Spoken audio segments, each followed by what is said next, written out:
All right. Let's get this started. I'm going to fucking light this thing. Little copal. If you're smelling along at home with us.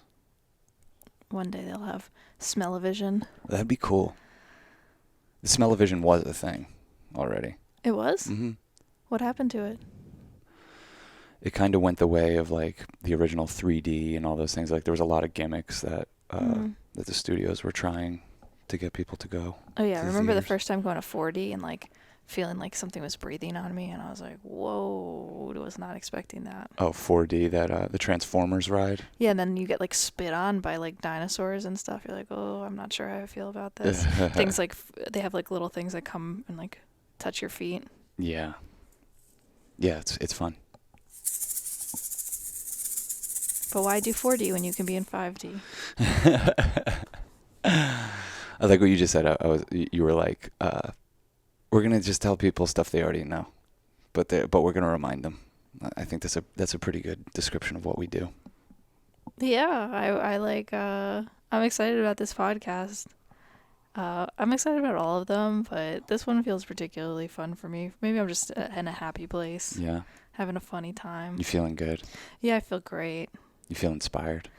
I do. I think we talked about this on the last podcast, but Sober November has actually been a welcome.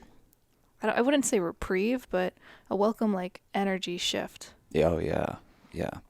It's funny because what I'm realizing is that I don't really have a problem with any substances, but it's really nice to like see how you function without them, because you need a certain formula. Mara was saying this to us the other day, that you need a certain formula. And like when you add something, you kind of have to add something else. So if you smoke weed, you kind of have to add some caffeine. And when you have some caffeine, you then kind of have to smoke weed. And then it's like a balancing act. But I found, the week of not doing anything, I'm like, I'm great. I'm getting up. I'm going running. I'm feeling alive. Yeah, totally. Our temples appreciate the little bit of a break from that cycle. Because that's all it is. It feels like, a lot of days, like, we'll get up and, like, it's like we'll take Kratom and maybe even have, like, a little black tea or something like that. And then I'm already running so hot besides that. And then when that shit hits me, then it's like, I end up smoking weed early in the afternoon. And then you got to balance that out. And it's, I don't want to necessarily be beholden to anything like that. So it's been nice. Yeah. I mean, it's fun. We have fun.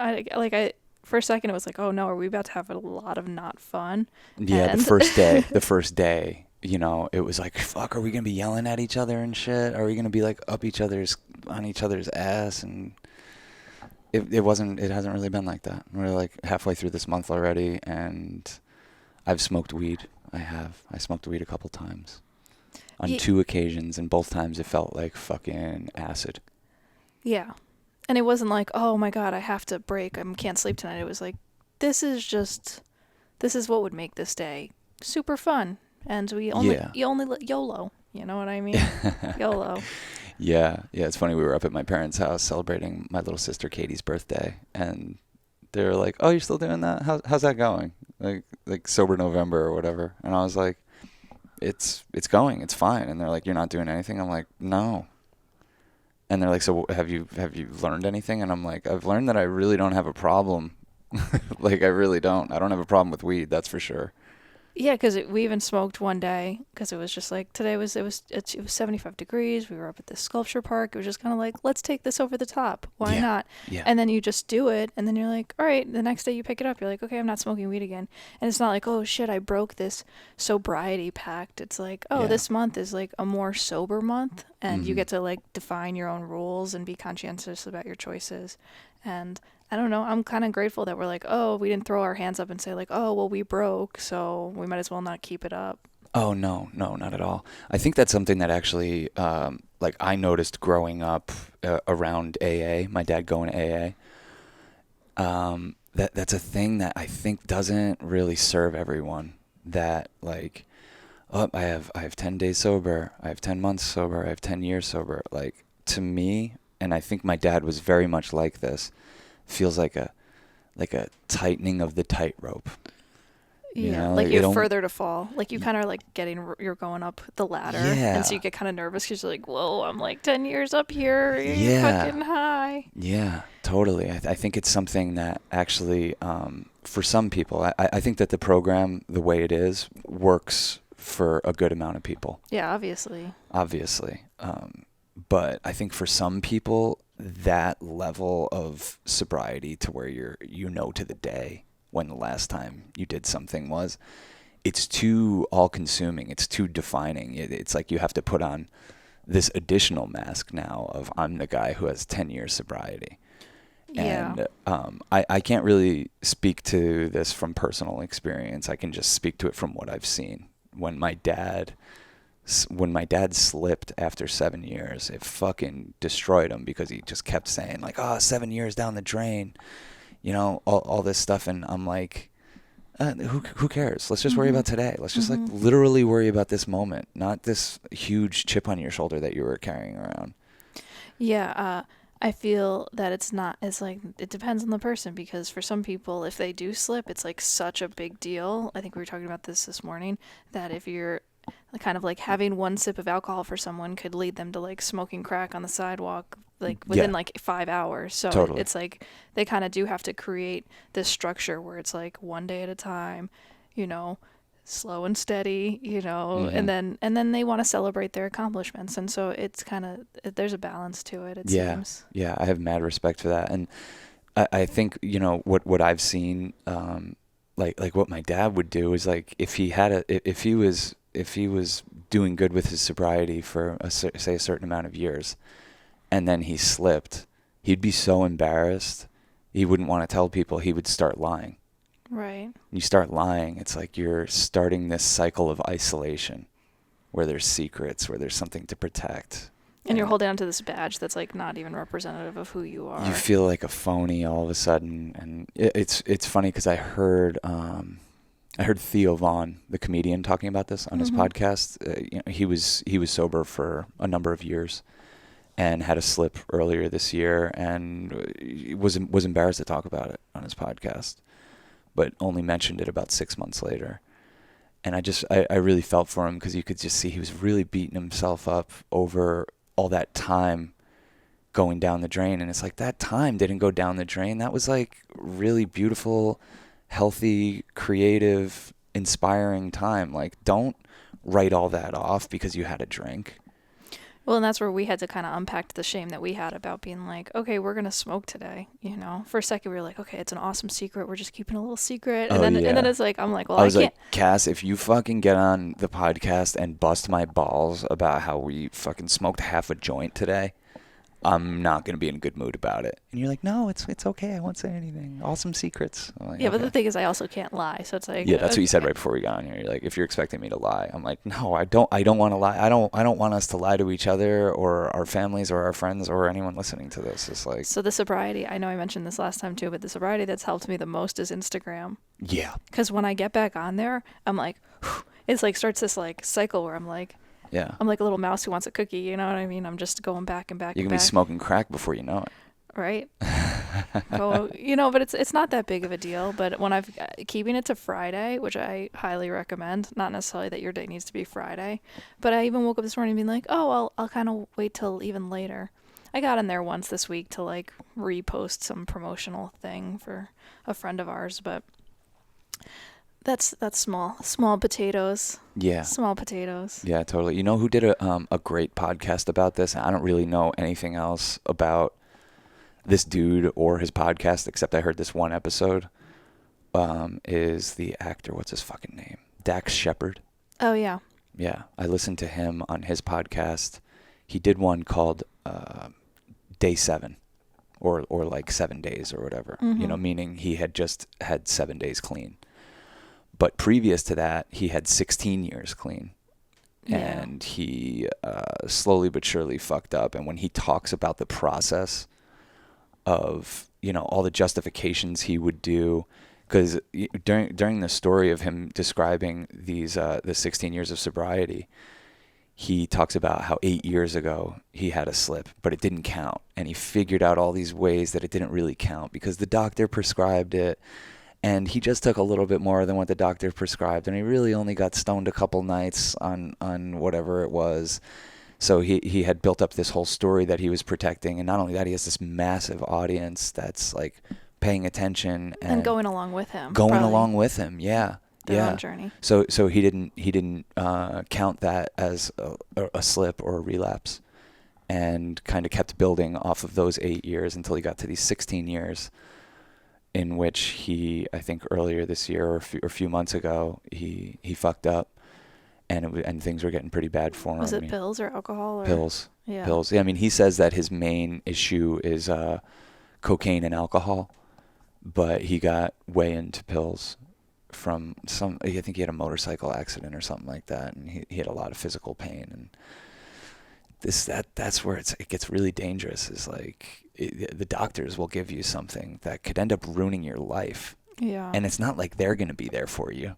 They don't give a flying fuck. They're just going to fucking prescribe whatever they need to give you to shut you up and keep you happy. What I've heard from a lot of friends, and it kind of breaks my heart, is having parents who are on like a prescription cocktail of like Xanax or whatever it is, and it creates this like disassociated relationship where you're the person you're connected to isn't fully present because they're, medicated. And it's it obviously doesn't serve people. It like serves them because they can operate within society and like put on the smiley face and go to the luncheons or whatever it is, or play all nice and not deal with whatever their root issue is. But it like kind of fractures relationships. Oh, totally. My upbringing was like an extreme version of that. When my dad was medicating, it was so obvious. It was literally like interacting with his shadow. Like it was not there. Like he was not there. It's like his physical body was, but he looked like shit, and it just wasn't him. His essence was robbed. It was somewhere. It was gone. Nobody was home, and you could see it in his eyes. And of course, like when you're growing up, when you're a child of somebody like that, you take it very personally. Yeah. Yeah, I think you know about that. And like. Yeah, I was just thinking. I'm like, for my dad, it was alcohol, and he's like one of those like high functioning people who like just when he does drink, he goes too far. You know what I mean? So he's able to like go weeks or a week or a month without drinking, but when he does drink, it's like he always takes it a little too far. Yeah. He doesn't have that switch in his head. But I remember just being like, you're a goddamn, not to his face, but like energetically, like, you're a monster. Like, this isn't you. Like, I had to, it never changed how much I loved him or cared about him. But I definitely had to disassociate and be like, okay, when he's had that much to drink, like, that's not him. It's like a possession. It's a demon possession. You're being possessed, and for that reason, you can really forgive people and love them despite their issues, but it's so clear that you're not dealing with the humanity in them, the person that you love and care about. But there is something raw and real about it, because your guard does come down in a way where you can kind of get, like, it looks really ugly, but these deep truths of like, oh, I hate myself, or you know, I'm feel like a disappointment, and like that's the kind of stuff that only come out when you're maybe feel comfortable saying those things because of everything that's going on, but it's also that's not who you are. Yeah. If that makes sense. No, it does. It's tough though. It's a fucking hard thing to deal with, because for me at least, it wasn't until I was an adult and dealing with some of the things that made my dad medicate that I could have true compassion for him. Like what? What do you mean? Getting out in the world and being like, spit into this rat race. Where you're like, wait, what is going on? Yeah, where you're like, what the fuck is going on? Yeah. Like, oh shit. Like, I could see why this would be overwhelming, why you'd need to medicate, why you'd want to run and hide. Mm-hmm. And it's hard to relate with that when you're a kid. It's really hard. Because everything's perfect when you're a kid. Yeah. You got both your parents, they're taking care of you. You just like, your job is to like go to school and have a fun time and hang out with your friends and like not take life too seriously. And everyone takes care of everything. Your meals, your shelter, you know. And it doesn't make sense. You can't relate with them. You can't relate with, why would you want to drink so much?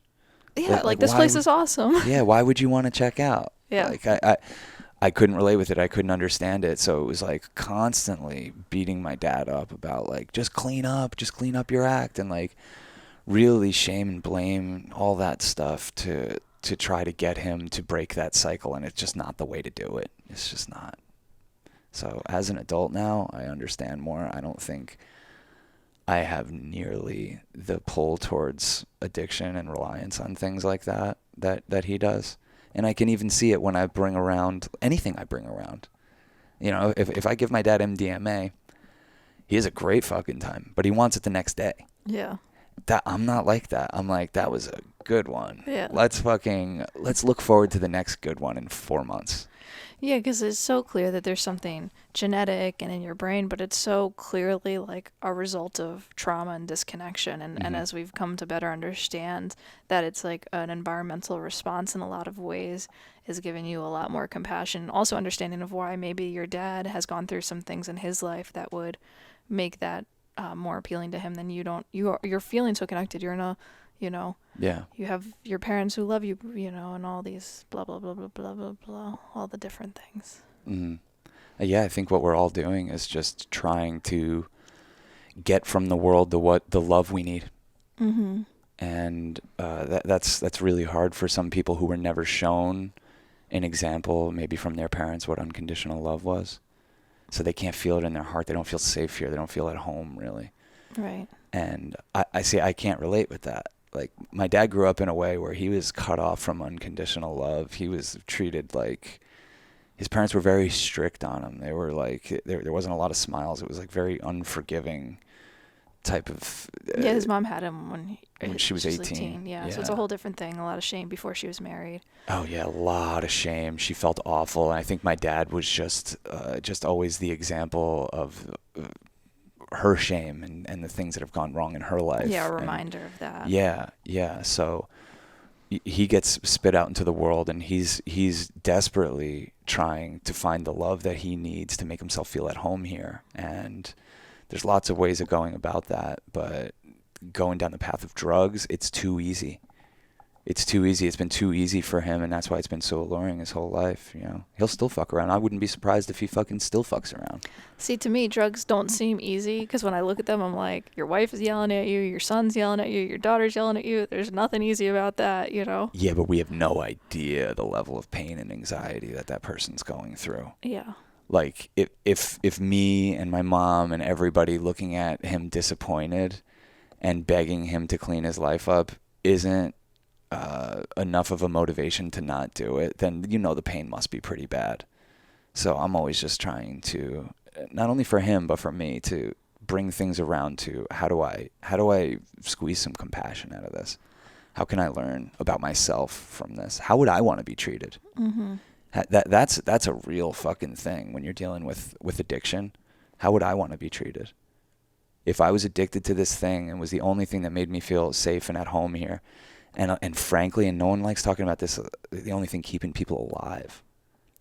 Right. Like, we think that heroin's like killing someone, but sometimes it's like that person's suicidal, and that's what keeps them going. That's what makes them feel connected and gives them that love dose and connection dose that they need. Yeah. And just right now is such a, like, it makes sense that Dax had a relapse, or Theo had a relapse. Like, right now is like such a time of disconnection. Yeah. The bassist of our favorite band recently took his life, and sorry. Yeah. I mean, that's public news, right? No, it's just so heavy. I can't even think about it. It's crazy. Alec Bailey, he's the bassist for the band Choking Victim and Leftover Crack, and God, that's probably the band I've seen most often in my life, going back to 1998. Definitely some of my favorite shows too. Yeah, like some of that real punk rock. Like, yeah, and he held it down. Some of the fucking sickest bass lines I've ever heard in my life. He fucking held it down. He was just such a sweet soul. And he was our neighbor. I didn't even realize. He lived right down the road, and he took his life the other night. And it was a big shock to the community because, like Jake was telling us, you'd never know from just following along on his Instagram, whatever. He's posting pictures. He seems happy. But then Jake, who's been on this podcast and talked about his struggles with suicide, he says that's what you do. You cover your tracks. Because if you're serious about killing yourself, you don't want anyone intervening. Yeah, you don't. It's just really sad. It's Well, the thing, we were talking to Jake the other day, and the thing that he told us is that, well, he's like devastated. He's also like partly grateful that it wasn't him, because that's where he was last year. mm-hmm. You know, he was in that mindset, and he like called a friend and was like, yo, I need help. And they got him into a facility where he was able to like work through and do some deep excavation work. Mm-hmm. And there's part of him that's like, thank God I'm still here. And hearing that is kind of just like this beautiful reminder of knowing that people go through it and like want to do that, like want to get out, don't want to be here anymore. Mm-hmm. But then they like that moment passes. Yeah. And then there's a moment where they're so grateful that they're still here. Yeah. And that's something you can build off of. Like, I feel like that's what Jake's built his life off of for the past year. Because it's been about a year since he went through that. He had a whole plan. He was going through with the plan. And he didn't do it. And now me and this motherfucker talk every day. Yeah. You know? And he is so inspiring. And actually one of the happiest people that I know. And just using that whole thing to make art and to write and talk about fucking serving the Muse. When you make the Muse your suicide attempt, and when you're pushing off that and using that to inspire, putting goodness out into the world and positivity and helping other people, that is some very high shit right there. Really high shit. Yeah, we've been talking about this a lot, like having like a devotional living, but the devotion being to the Muse, Mm-hmm. and realizing that because that's our lifestyle and like number one goal, Yeah. it's like you use everything. Oh, You hell use the yeah. pain, the rejection, the childhood trauma. the competition, Yeah. like the competitiveness of like, oh, someone else is doing better, Mhm. or that person doesn't want to hang out with me. That's why I feel like when we thrive the best is we're like classic underdogs. I'm like, I don't feel comfortable unless like I'm an underdog. Yeah. It's pretty funny. Like, even in the film work is probably how we've had the most traditional success. And you get to a certain place where I'm like, I don't know how I'm going to stay inspired on top of this fucking mountain. Right. Getting to the top of this mountain was very inspiring. I was inspired to get up here, but now I'm up here and I don't know how to operate not as the underdog. Yeah, because you're like, wait.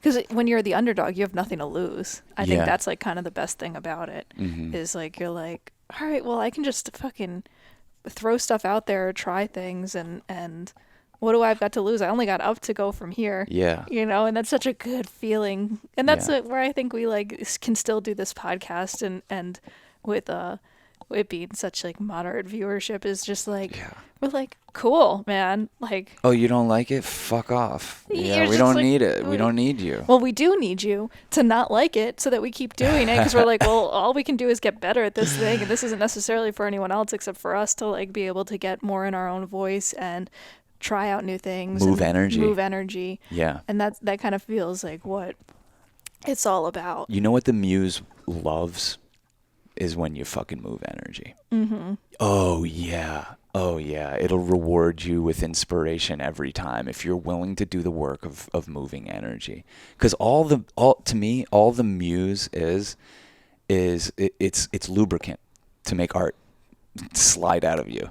I like that. You know, like I like that image. It's gonna try to come out. It's one of the funniest fucking things, and we've been confronting this a lot lately, is hearing people say that they're not artists. Yeah. Isn't that like, doesn't that blow your mind? I mean, it's relatable because I've felt that way too, where I'm like, yo, I'm just, No, I'm not creative. I Yeah. don't. That's for other people. That's what other. yeah. Everyone is an artist. That's what we're here to do. We're here to create and to remind each other. And we get caught in loops of consumption. Well, I'll be honest, the people I see struggle the most are the ones who are in some form of denial about the fact that they are an artist, or that even that I can tell that they want to be an artist, that they want to own that part of their life and expression, you know, and there's Yeah. something like caught up and they don't feel like themselves because they're not being themselves, because they're not honoring their self-expression. Right. You Yeah. know? And everything's out of alignment and they'll blame everything else. And when folks like us come along and we whisper in their ear, you are an artist, and they don't believe us, I almost get excited because I'm like, now we're going to become the muse. I'll fucking lube you up. Like, it's going to come out of you. If you came around people like us, if you're coming into our orbit, this is what we're about. We want to see you express yourself. Right. In some way, shape, or form, and it's worth it. Because that's how you fucking move the energy. That's how you serve the muse. Yeah. She loves it. She loves it. Our whole life is a result of us serving the muse. And often it's in times that you would so not want to do that. So you know where maybe there's a time in our life where we really want to seek the comfort of financial stability. Where we only have like where the only money that we have to our name is 15 grand, and we go spend that to make a movie called Florida Man.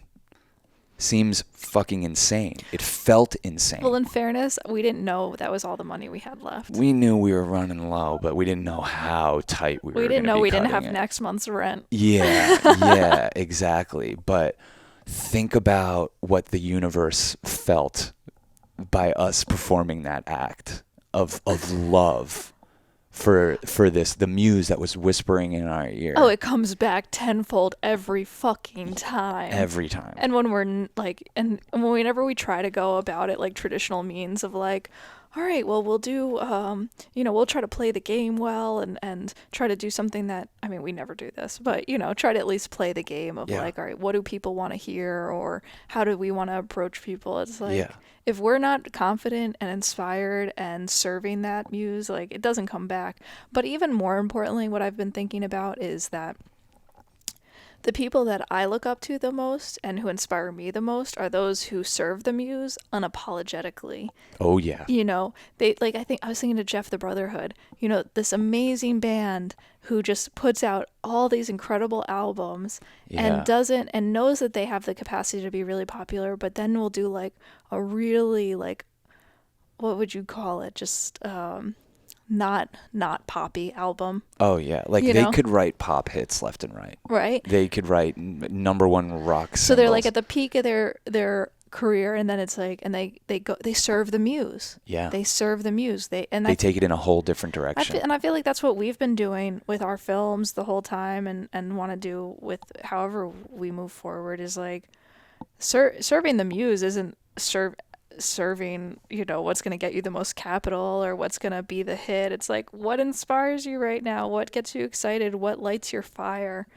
And the beautiful thing also about what lights your fire is you can take that as like macro or micro, in like little relationships. Like each relationship has so much potential if you focus on what within that relationship lights your fire. Oh yeah. Yeah, we've been talking about that lately. Because a lot of people, there'll be a lot of things about them. Maybe, a new being or a new friend or something's coming in your life, and there'll be a lot of things about them that might turn you off.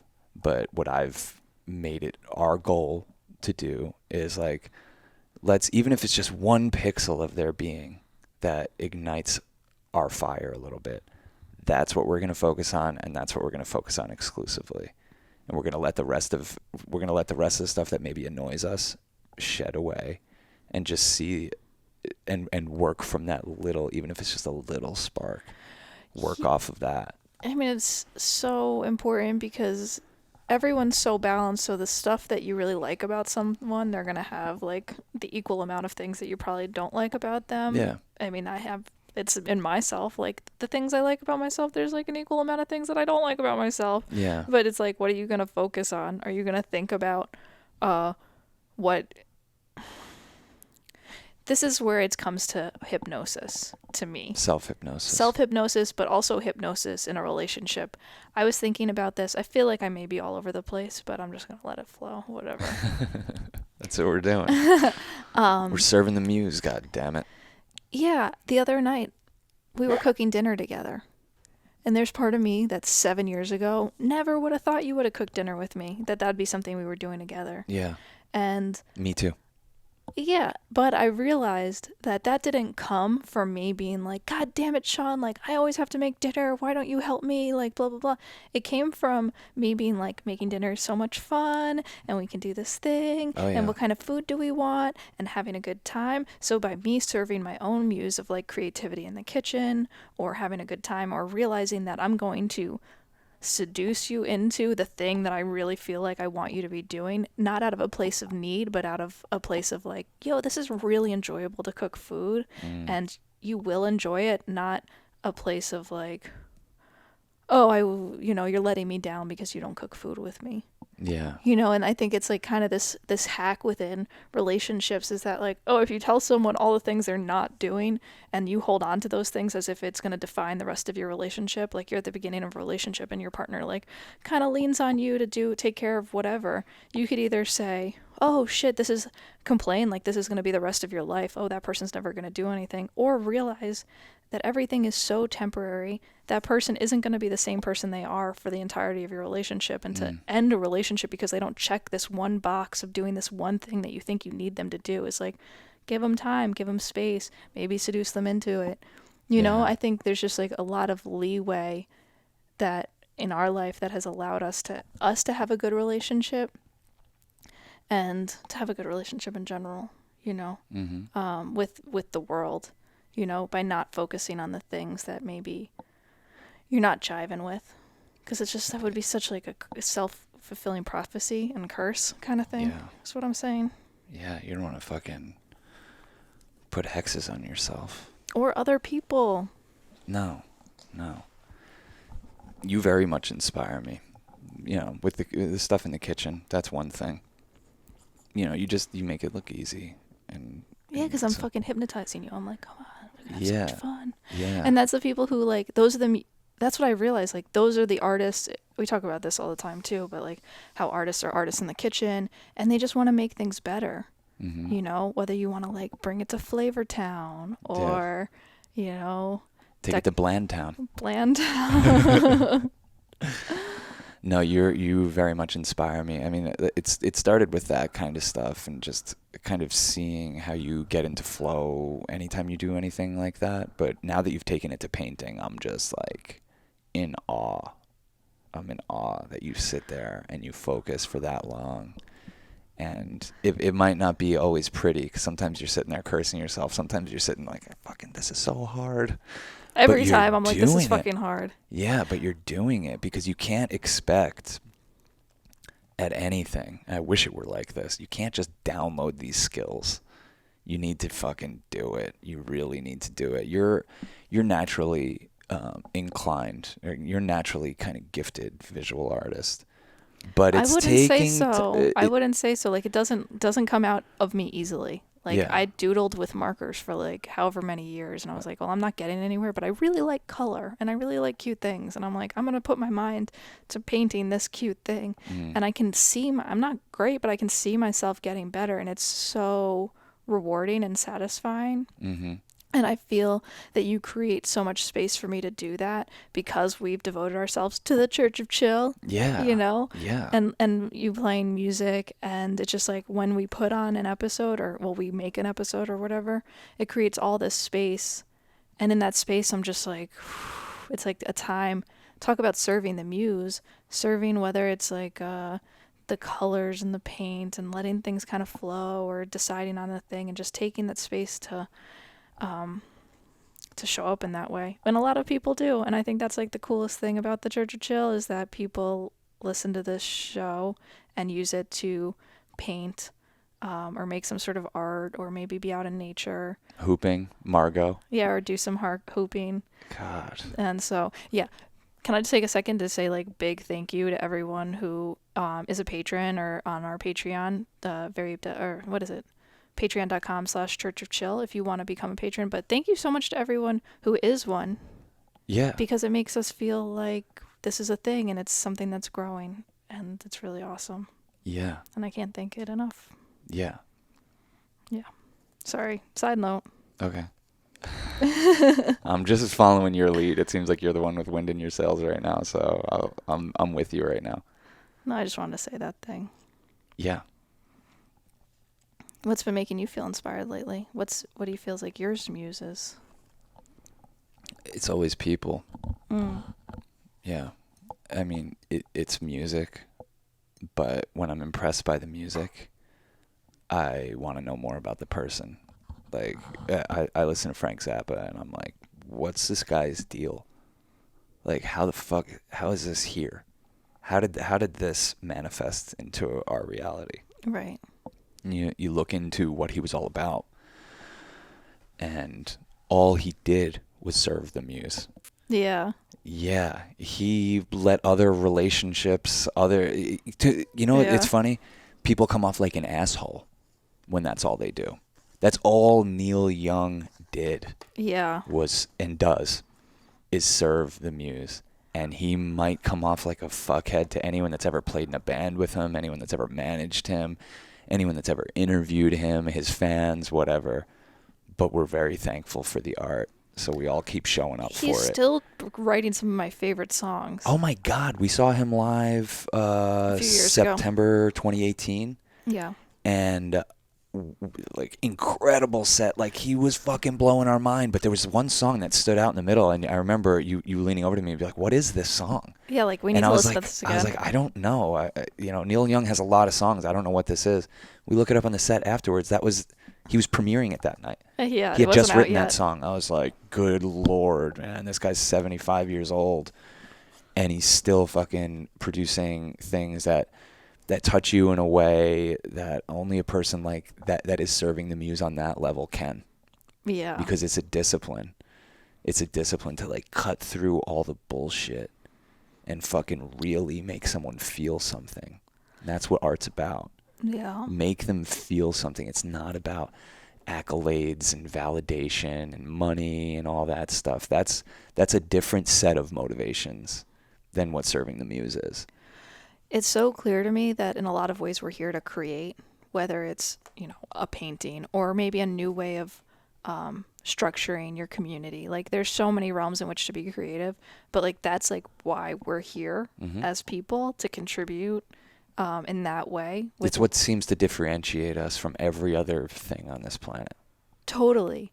And what is beautiful about that, and the reason I'm like, yo, start now, do things now, is because I see my mom, she just retired a couple years ago, and she's devoted herself to painting, and it's been like, made her so happy. Yeah. But part of me is like, don't wait. You know what I mean? That's like, don't wait till you're 69 years old and retired and you got everything buttoned up and tightened and all that stuff, because the fact of the matter is she probably was never as happy as she is now. Yeah, she wishes she started sooner. Yeah. She's like, if only I started sooner, that would have been so amazing. That's everyone. Yeah. Your mom is very talented, but that's everyone. So when people say they're not an artist, I'm like, you're fucking selling yourself short. How many times do you think you get to fucking take human incarnation? We don't know. Yeah. I feel like I'm going to be Sean once. Let's decorate this motherfucker. Mm-hmm. Let's make it cool. Let's without fucking the environment up, let's leave some things behind that'll help remind people. Well, it's one of the ways to cut your consumption down is to create. Yeah. Whether you're like, oh, I want to like make drapes or a dress or a painting, or I draw on every birthday card we give or Christmas card. It's, it forces you to be a little more creative, and then you're not buying as much. And yeah, there's a pivotal moment every night around 9 p.m. where it's like, are we going to go into comfort or are we going to go into creation? And I'm saying like I'm saying this is a very tangible example. Totally. So around 9 p.m. it's like we did everything that we need to do today. We could throw on a movie or two and fucking mellow out and just like consume this thing, or we could do the less comfortable thing, which is I'm gonna start putting together an episode of Church of Chill. You're gonna get the paints out. You're gonna start sketching something. You're gonna paint. I'm gonna put the songs in the right order. We're gonna listen to them together. I'm gonna finish that episode and edit it and put it out, and like a process that takes 4 or 5 hours. Same thing with one of your paintings. Every time we do that, those are the best nights of our life. Yeah, by far. Yeah. And not only that is it's when I see someone else more in creative flow, like it's creative flow, whether it's having a good time or making art, it's like catnip for me at Oh least. yeah. I'm like, oh, I just want to be around that person. Oh, I'm attracted to that person. Like, Yeah. I remember the first time I hung out with Ramin, I was like, I was just gonna fucking say Ramin. yeah, I was just like looking at him, I'm like, dude, I'm looking at you like you're a fucking. I was looking at him like he's a fucking sage because he is to me. Yeah. Yeah, he is. He is. He's also our friend. He's also like super modest, and for some reason looks at us that way a little bit. Yeah, there's like a mutual respect thing, and it's he mutually respects us because we pick up where each other leaves off by saying like this is what we're doing and this is why we're here and this is what we're gonna just keep doing and yeah, go through the rejection, go through the fucking self-doubt, go through the fear, go through the existential dread, but like, all right, cool, like you done complaining, get back to work kind of Yeah. vibe. Yeah. Yeah, he's super inspirational. Any musician that's doing it in any sort of regular way, I'm in awe of those people. Because in order to pull back the best things, you have to be going there all the time. It's kind of like fishing. Mm. You know, you could go fishing once and catch a nice fish and be like, wow. But if you if you get good at that, you can do that every time. And catch bigger fish. And catch bigger fish and more exotic fish and shit that'll feed your soul in a way that you would never expect, but you wouldn't know about if you didn't keep going back. I feel so at the beginning of our journey creatively, and I That's think the underdog right there. yeah. Yeah. And I think one of the things that makes me excited is knowing that a lot of the artists that I like the most are multidisciplinary. Mm-hmm. You know, poets, musicians, artists. You know, Meat Puppets, the guy fucking does his own album art, and Yeah. I've kind of wanted to be like that myself. You know, a one man band kind of vibe. But realizing that there's so much, you can move so much more energy when you collaborate and how important collaboration is, but also that like just because every moment is a moment and an opportunity for creativity, whether it's like a doodle or how you express yourself or singing in the shower. I think. Yeah, I think you work at this enough and you become the art, and people get around you and you're the art and what comes out of you and the way you express yourself. And having all those things that you're trying to channel maybe into a painting online and ready for people at any given moment. Well, you are the art, so what kind of art do you want to be? Do you want to be art that makes people feel good? Do you want to make art that inspires people? Do you want to be art that's colorful? Do you want to be, you know, it's kind of like God. It's like you can think you're far away from God, but like you're not. Mm-hmm. You know what I mean? Yeah. You can think you're far away from being the art, but you're not. You just might not be like the kind of art that you are right now or in this moment, or you might not feel connected to your soul, but you are it, baby, you know? Well, that's what that's what it comes back around to, especially when we're trying to constantly like identify the muse. It always comes back around to like, well, it was you. Mm-hmm. It was you. I might think it's Mare, like we have a new friend, Mare. I might think she's the muse, and yeah, she is the muse taken form. She very much inspires me and inspires us, and like who knows where this is even going, but it's me, really, because I'm just seeing in her something that inspires me to create. But the thing I like so much is just something I really love and admire about myself that she's bringing out. So figuring out how to stabilize and work with that, and not necessarily needing it to always be the muse taking form as people. Yeah, that's why like a lot of times when you go through a breakup, you have like a lot of grief. It's like it's partly because you lost that part of yourself that person brought out in you. Mm-hmm. The like open-hearted, loving, kind, creative, you know, being appreciated in a certain way. And hate to say it, but the truth is we're all pretty self-involved. just by the nature of like how our brains work and how we operate, and our body wants to protect itself and take care of itself and feed itself, you know. You're worried a lot about like, okay, if you're hungry, it's going to affect you a lot more than if someone else is hungry, just because you can feel it in a different way. Yeah. And so, yeah, tapping into that and appreciating that allows you to appreciate people who bring out different things in you, but also not cling to them, because trusting that like, all right, one person is in your life right now that's inspiring something, but if their path shifts, like something else will come. And being so devoted to moving that energy or fulfilling yourself creatively, it's like even when you're going through a lull, you're like, okay, it's temporary, you know what I mean? Like, I just gotta, like, you gotta like rev the engine a little bit, or go towards something a little bit, or be depressed, you know? A lot of people make incredible art when they're depressed. Totally. I think that you know, we've had breakups where I'm like, this person stole my mojo. Like, imagine me thinking that. That's kind of crazy. You went for like a year of thinking that your mojo was gone. Of thinking, yeah, like it's gone. Like that little sparkle, that thing that makes stuff flow right out of me. That lubricant is not there. It is rough going. Because someone else took it with them. Because left. they took it with them, and they told nasty stories about me, and I believe those stories now. And where the fuck is my mojo? But through that all, we're still making podcasts. We're still making radio shows. We're still making films. Some of our best stuff. So I was working with something. Mojo didn't go anywhere. It was my perspective on it. Yeah. I actually was making more in the wake of that, in the grief of that, than in the peak of it.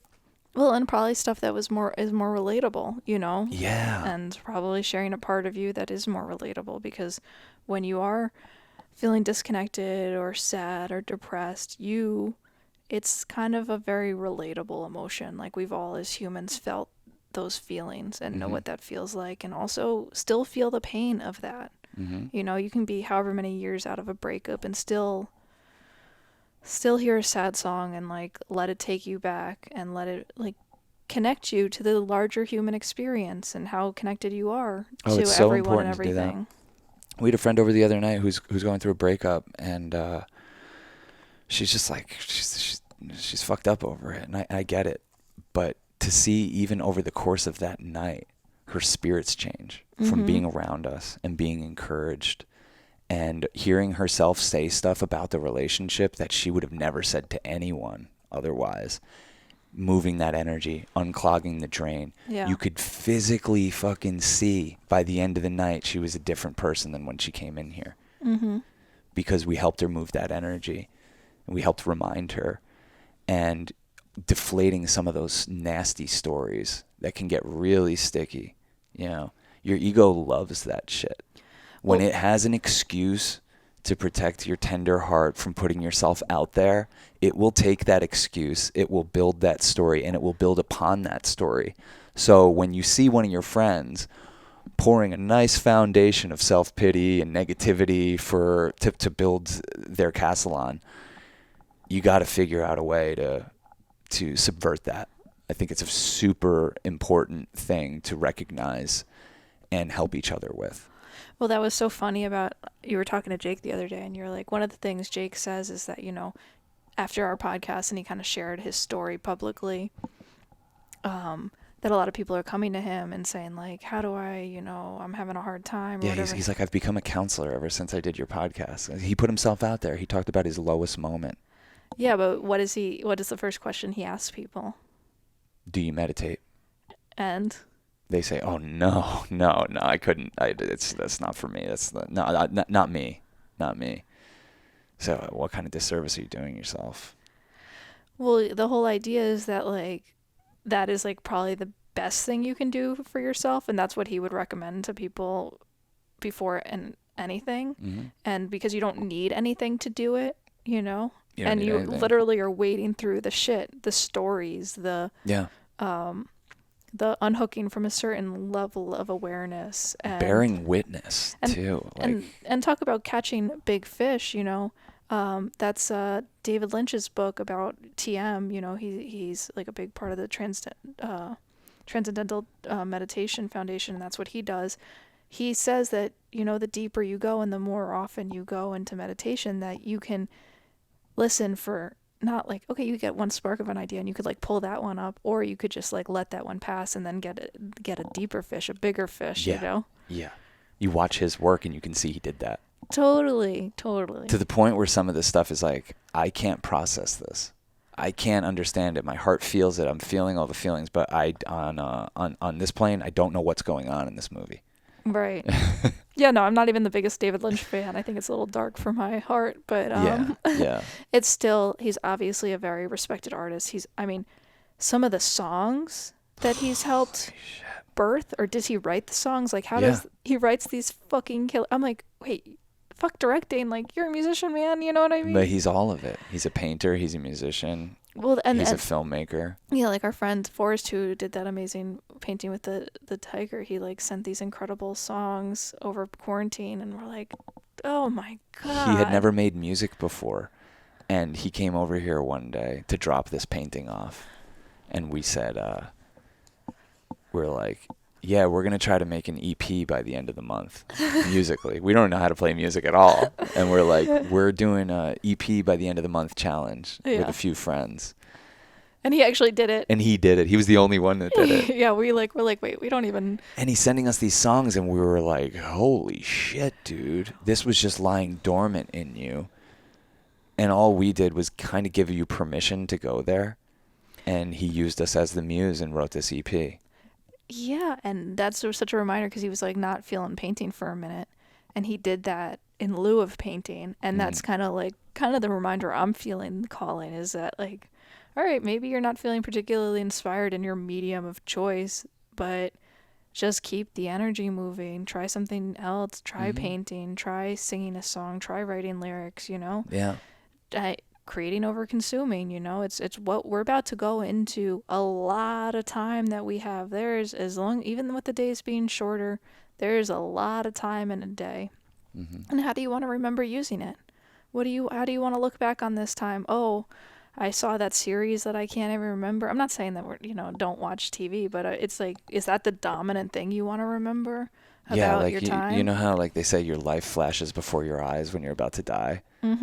Like, is your life going to flash before your eyes and it's going to be a bunch of fucking doom scrolling and mindless consumption of media and stuff that you couldn't even remember? Yeah. Or are you going to create something shitty and like... No, you do remember it, though. That's the thing. What you remember is the drug-like feeling that comes over you when you do it. We put on a good movie. It's like fucking heroin. Oh my God, I'm so inspired. I'm like, I want to write a movie. I have a script in my head. I'm ready. Yeah. Like, let it flow, and I'm so, like Noah, I think we're just so self-loving at this stage in our life, because why be any other way? Like, I've been the self-serious, self-critical version of myself, and she kind of sucks. Oh, and no one finds pleasure in me hating myself. Yeah. Like, it doesn't help anyone. Yeah, is that how you want to represent yourself to the world? Like a whole bunch of negative stories and everything? It's like, no. And it takes time. Like, you just have to, you slowly replace these thought seeds, and you just plant better seeds. And a garden's not going to grow overnight, but the better seeds you plant, the better garden you'll get. Yeah. And, if you're planting ugly seeds, you're going to bear ugly fruit, you know? So... I think all this comes down to, I don't know, probably the number one thing in my life is just being a good listener.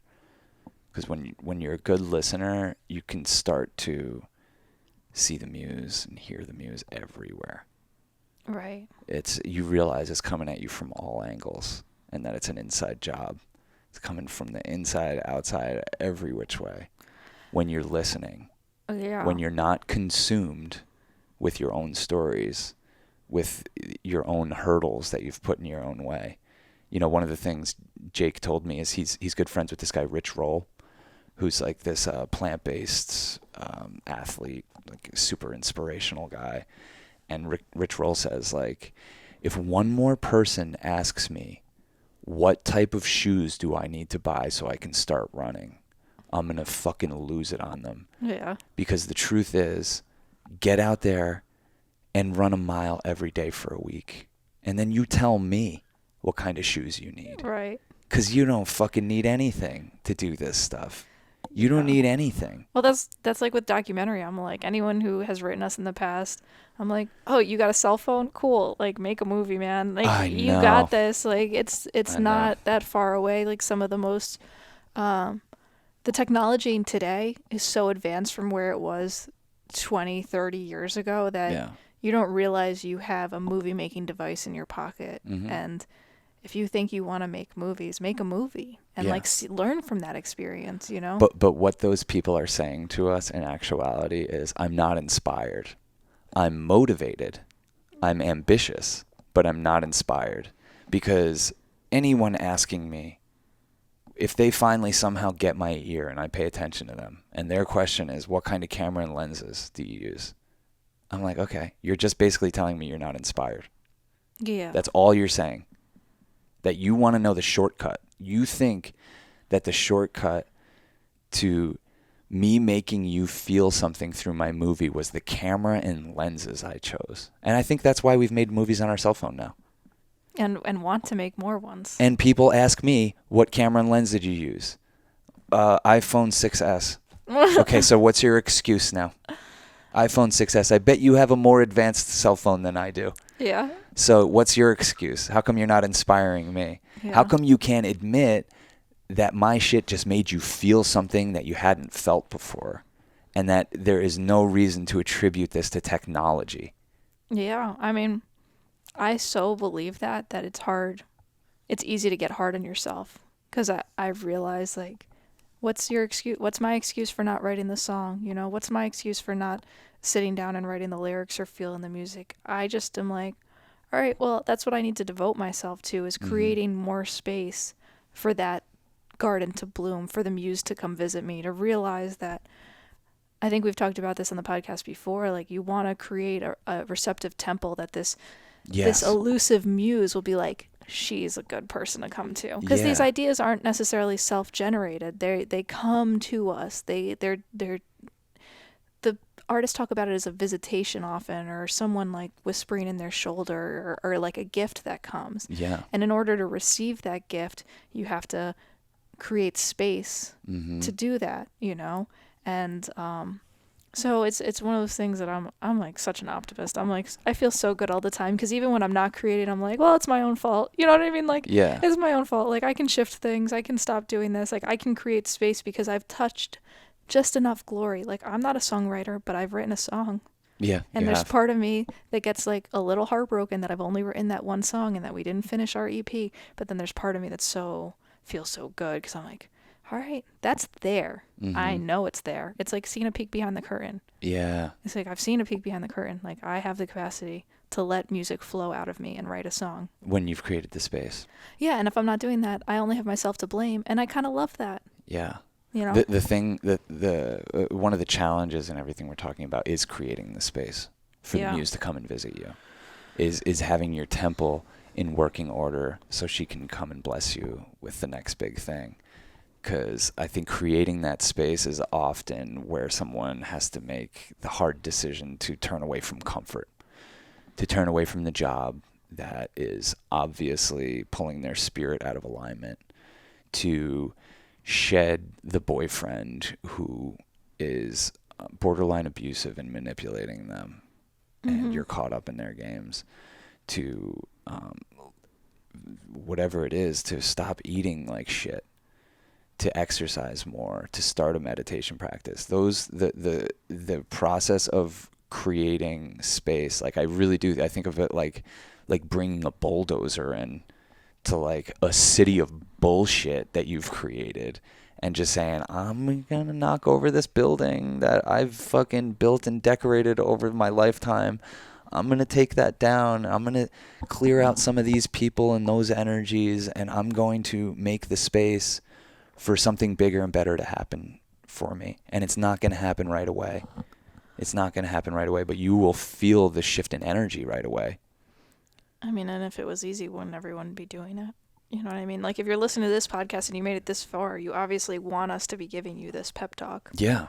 You know what I mean? So receive it, you know? Well, I mean, I think that's where it ties back into sobriety. Is like cool. Are we stagnating and using these chemical portals as a crutch?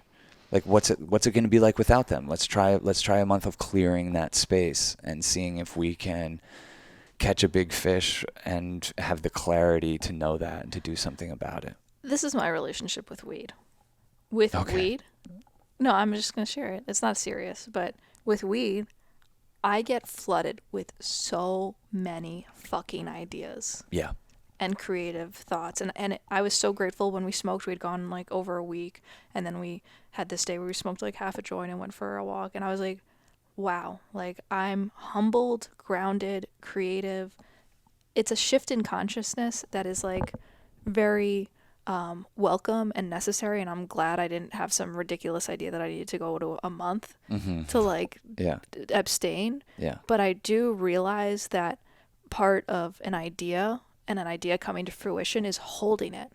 Like, you need to hold that idea. You need to nurse that idea. You need to devote yourself to that idea. Yeah. Otherwise, there's other ideas. And if that wasn't maybe, if you can't hold that idea, you're going to find that, oh, I had this idea, but, oh, someone else invented this thing or made that movie. It's because you were a vessel for that idea. It came to you, but you didn't nurture and hold that idea. Yeah. And I think my relationship with weed personally, that is, if I smoke every day, or every night. I'm not saying I won't go back to doing this, but I have to be conscientious because I let go of the last idea because I have a new idea.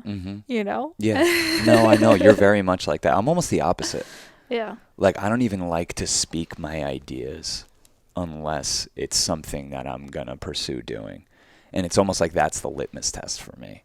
If I hear myself telling you or saying it on this fucking thing or telling a friend, I'm like, cool, this must be an important one, because I do have a lot of ideas, but the ones that I don't want to be the type of person that fucking talks the talk but doesn't walk the walk. And that's what motivated me to make so many movies so quickly. Because you started talking about them. Yeah, I would have an idea. I remember I had the idea to make a movie called The Bowler. And that's it. That was it. That was the idea. Nothing else other than I grew up around bowling alleys in New York. There's fucking characters in there. They're kind of unlike anyone else, and it's just so fucking funny and unique and just gives me a certain feeling, and I want to honor that. And I thought The Bowler was like a really cool title, like a movie I would click on. So I just started telling people that, like, because people are always asking, and it's almost kind of rude, like, what's your next project? Like, I always want to be like, fuck off. What's your next fucking project? Yeah. That's so goddamn personal. Like, what are you fucking asking me right now? Like, you want me to strip down nude in front of you? You want to see my dick? You got another one coming, baby? Yeah. Like, you got another one? Like, what if I was just like, I don't know. I'm not inspired right now. And it's motherfuckers like you that's keeping me not inspired. But you know, people are always asking me, and that was only, The Bowler was only my third movie, so like I had made these two movies that people were aware, like I was getting on a path, and they're like, what's the next idea? And I would tell everyone the next one is called The Bowler, and it's about a bowling hustler. And I didn't even know how to make that or who that was, but I told enough people that eventually a friend of mine called me up, and he goes, dude, I fucking had me and my brother rented a limo to go to a concert last night, and the limo driver was your guy. Yeah. The limo driver was The Bowler, man. And it's not like they were prompting him or anything. The limo driver, Rocky Salemo, is driving these guys to the concert and just talking his shit and talking about all the fucking people he's hustled and the scams he's pulled and all just like the bowling alley bullshit. And our friend Stone is like listening to this guy and just thinking, this is Sean's dude. Introduces me to him the next day. Literally, he was like, you got to meet this guy, Rocky. And I'm like, his name's Rocky? First of all, yeah, I got to meet him. Fucking, we go over to the Gutter. And I'm waiting. I'm having a beer, waiting for these guys to show up. Fucking door swings open. In comes Rocky. And I was like, that's the guy. Yeah. He didn't even fucking say a word. I saw him from across the room, and I was like, that's the guy. This is my next movie. Like, some people just have that. Some people have it. I saw it and I was like, good Lord, I could fucking make this movie about you. And we were making the movie like a couple weeks later. Just this simple. I don't want to overthink it. Like it was just, here it is. I've been thinking about this idea for a while. I know aesthetically how I want to portray this. And this guy just came along and he's going to fill in the rest. Such a good movie. Yeah, that was the last thing I made before we started collaborating. There's The something. Bowler. Check it out. Yeah, it's on YouTube. youtube.com/veryape.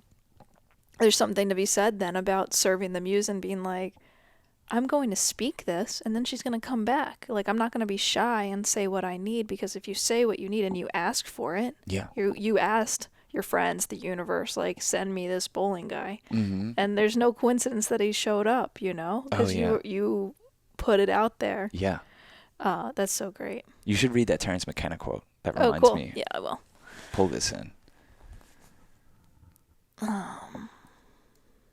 This is so good. Yeah. Okay. Wait, Cass, do you want to be on camera for this? Sure. Swing the computer around. Cool. I'll do it. Okay. Nature loves courage. You make the commitment, and nature will respond to the commitment by removing impossible obstacles. Dream the impossible dream, and the world will not grind you under. It will lift you up. This is the trick. This is what all these teachers and philosophers who really counted, who really touched the alchemical gold, this is what they understood. This is the shamanic dance in the waterfall. This is how magic is done, by hurling yourself into the abyss and discovering it's a feather bed. Yeah. God, that's so good. Terrence just nails it every fucking time. Yeah, very inspiring. Very inspiring. Yeah, well, that goes to like what we were talking about being comfortable. You know, it's like comfort is the enemy of creativity in a lot of ways. Hell yeah. Hell yeah. Yeah, because you think, oh, I'm going to do this thing. It's going to be so uncomfortable. And then the universe is like, I got you. Get comfortable being uncomfortable. You know how uncomfortable it was to fucking realize we blew our last money on making a movie called fucking Florida Man? Like, we blew our last money drifting around Florida making a plotless movie about street wisdom. And that movie changed our life. Well, and every movie does. Every movie does, but like that one really, I think, deeply impacted our ability to even seek comfort. You know, you make something like that and people see it and they feel what you're putting out there. And it's helped us get commercial gigs, which help us pay the bills, you know. I get a kind of a perverse satisfaction in that nothing is promised. So there's these people who have chosen the safe route, you know, the advertising job or whatever it is, the 401k and you know, everything. Yeah. And then they get fucking fired. Yeah. And it's like, okay, at least I've invested in myself and no one can fire me. Yeah. You know what I mean? Like, it's a lot more pressure and it could be a little scarier at times. But for me, what would be scarier is kind of giving my wherewithal to someone else to make more money for someone else and then be like, hey, we're going to make some cuts. So, and then not being able maybe to get the job again because there's a global pandemic. I mean, it's reinforcing to me that at least for us, it's been people who have followed the muse and served the muse and devoted ourselves to being uncomfortable. It's like starting this podcast was extremely uncomfortable. It still is. Putting ourselves on, now doing it on video is extremely uncomfortable. Mm-hmm. But it's like, it's not really about, I mean, it is about me, but it's not really about me in the sense of like, it's about being uncomfortable. Like, okay, go. Space camp? Talk about uncomfortable. That's not something, that's not us. That's not something we would do. That's like, this is much more comfortable. We're just talking to each other. But I get so bored. I'm sorry, I get so bored being comfortable. Yeah. Yeah. So do I. That's why we did Space Camp. Yeah. We were bored with the little comfort nest that we had made for ourselves here. And we're like, we gotta fucking spread this out. We gotta take a chance, even if it's a fucking total failure. We have to take a chance. And I think what's happened since then, it's like we took this chance, and because of Gail's generosity with her property and allowing us to come there and the space she holds, we met all these incredible people, and it's just given me, it's really a reminder, because it's been there all along, but I needed this reminder just that love is everywhere and that the inspiration is everywhere.